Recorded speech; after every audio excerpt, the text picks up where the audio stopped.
Hello বন্ধুরা, শোভা রান্নাঘরে সকল বন্ধুদের স্বাগত। আরও একটা রেসিপি নিয়ে হাজির হলাম। আমার আজকের রেসিপি আম পুদিনার চাটনি। আমের সিজন, তাই আম দিয়ে পুদিনার এই চাটনি অবশ্যই আপনারা একবার করে দেখবেন। আমি আপনাদের সঙ্গে শেয়ার করলাম। প্রথম থেকে শেষ পর্যন্ত অবশ্যই আপনারা ভিডিওটি দেখবেন।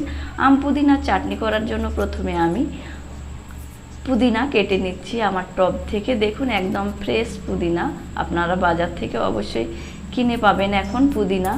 আমি আমার পরিমাণ অনুযায়ী পুদিনা পাতা কেটে নিলাম। কেটে নেওয়ার পর এই যে দেখুন, আমি ভালো করে ধুয়ে নিয়েছি। তারপর এগুলো, এই যে পাতাগুলো শুধুমাত্র বেছে নিচ্ছি।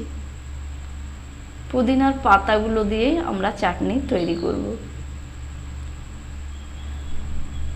সমস্ত পাতাগুলো আমি বেছে নিলাম। দেখুন, আমি যতগুলো পাতা বেছেছি তার মধ্যে একটা আম দিয়ে আমি এই চাটনিটা তৈরি করব।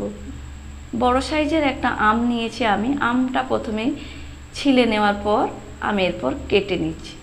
একদম ছোট ছোট টুকরো করে কেটে নেব, কারণ মিক্সিতে করব, পিষতে খুব সুবিধা হবে, তাই একদম ছোট ছোট টুকরো করে কেটে নিচ্ছি। কেটে নেওয়া আমগুলো আমি ভালো করে ধুয়ে নিলাম। এবার একটা মিক্সি জারের মধ্যে প্রথমে আমি পুদিনা পাতাগুলো দিয়ে দিচ্ছি।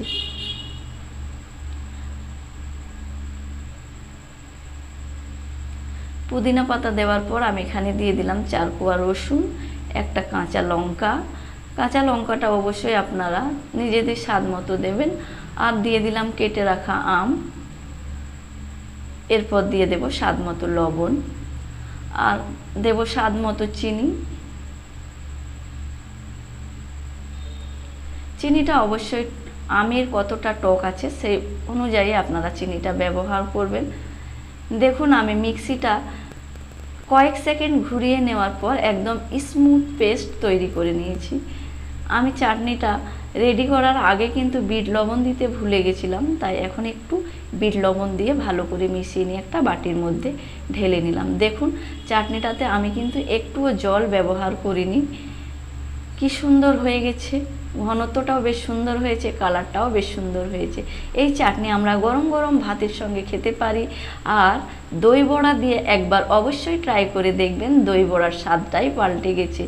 এই আমের সিজনে অবশ্যই একবার এই আম পুদিনার চাটনি করে দই বড়ার সাথে ট্রাই করে দেখবেন, আর আমাকে কমেন্টে জানাতে ভুলবেন না। ভিডিওটি ভালো লাগলে অবশ্যই একটা লাইক করবেন, আর যারা আমার চ্যানেলে নতুন দেখছেন চ্যানেলটি প্লিজ সাবস্ক্রাইব করে নেবেন। অসংখ্য ধন্যবাদ। আজকের মতো এই পর্যন্তই। ভালো থাকবেন, সুস্থ থাকবেন।